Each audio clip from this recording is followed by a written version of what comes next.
But, given the Silicon Valley-led effort to develop driverless cars, it's going to be difficult for UK government-backed projects to make much impact unless they have some breakthrough technologies under test.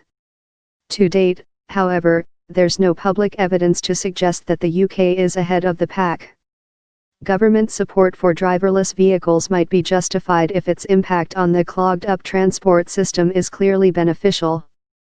Autonomous vehicles would need to be demonstrably safer than their human-driven counterparts to be publicly acceptable, but the technology isn't there yet. If significant issues with automation can be ironed out, then higher safety rates should be achievable, given that most car crashes are due to human error. So we may expect a safety benefit from driverless cars and lower cost insurance. Beyond that, it seems likely that there will be two main impacts. Second, private car ownership is likely to remain popular outside of cities.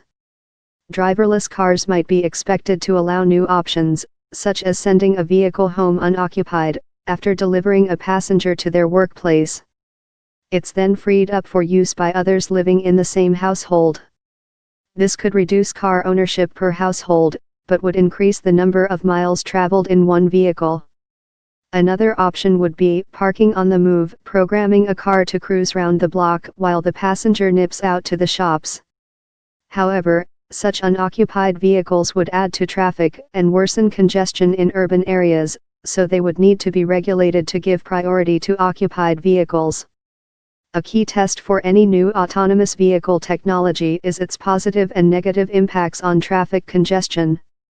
In the absence of evidence from deployment at scale, the outcome is uncertain, and the UK government's transport policy championing driverless vehicles is by no means a sure route to the future of mobility.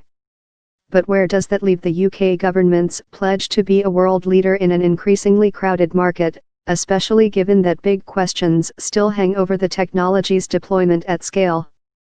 But it's the lack of clarity on the UK government's transport policy that justifies cautious support of development, testing, and deployment of driverless cars to improve research into the implications of what could yet turn out to be an important innovation for Britain's roads.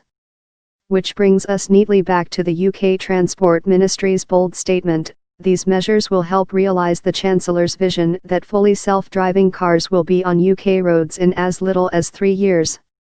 Traditional transport technologies based on mechanical and civil engineering develop quite slowly. In contrast, digital technologies are fast and disruptive. Autonomous vehicles are where the digital hare has to ride on the back of the mechanical tortoise, with as yet uncertain consequences for the speed of travel. This article was originally published on The Conversation. Read the original article.